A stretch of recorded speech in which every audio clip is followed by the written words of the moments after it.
we're not talking about tariffs with Russia is because we're not doing business essentially with Russia. We need open borders. You know, we almost had a deal with China. You know how I feel about the Gaza Strip. I think it's an incredible piece of important real estate.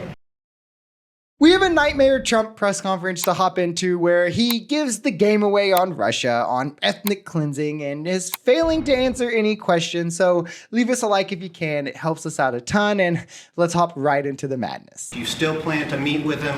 Could that happen in Saudi Arabia? And maybe you could elaborate as well a little bit on not providing tariffs on Russia, sir. So the reason we're not talking about tariffs with Russia is because we're not doing business essentially with Russia. And to be clear, the herd in McDonald's Islands that Trump tariffed is inhabited by 0 people. Only penguins live on these islands. But yeah, no, we do a whole lot of business with Happy Feet and the birds, of course. But this is a non-answer, right? The fact that he's not tariffing Russia is just more evidence of us Russia lefties being liberated. Trump is entirely in Putin's pocket. He's either scared to tariff Russia or he doesn't want to because he wants to be friendly with them. I mean, he put a 10% tariff on Ukraine, the country that is literally being attacked, but we're supposed to believe the attacking country can go without one. I mean, these clowns they're no longer even trying to hide how Russia coded they are. It's a sad day for America knowing that one of the major 2 parties in the country has been entirely infiltrated by the Kremlin. Do you think blocking humanitarian aid is also an effective pressure? Well, you know how I feel about the Gaza Strip. I think it's an incredible piece of important real estate.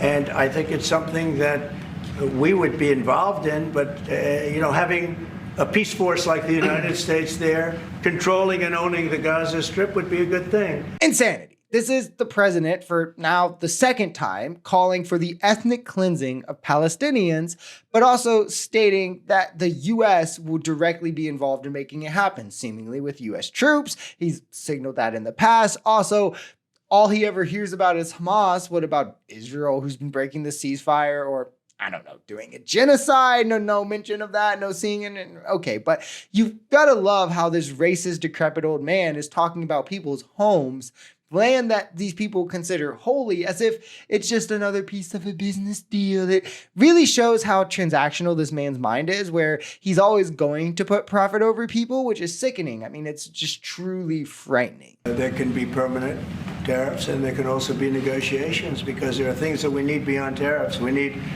open borders. You know, we almost had a deal with China. Now, for how much the right loves to go, oh, but Biden. Well, but what if Biden said this? I mean, imagine the wall-to-wall Fox News coverage, the MAGA spin on him either confirming the left's plan of an open border or having dementia, where now Trump says we need open borders, something insane, right? We're all against that, right? But it's just, an honest mistake, crickets. We don't hear anything. Fox News isn't covering it as the new dementia story of the week. But this is a man clearly out of his depth, not very put together, showing his age, where he's letting those around him take the lead, where those around him are anti-labor billionaires, neo-Nazis, and racists. I mean, this is the true downfall of democracy, the social liberties that have long made America America.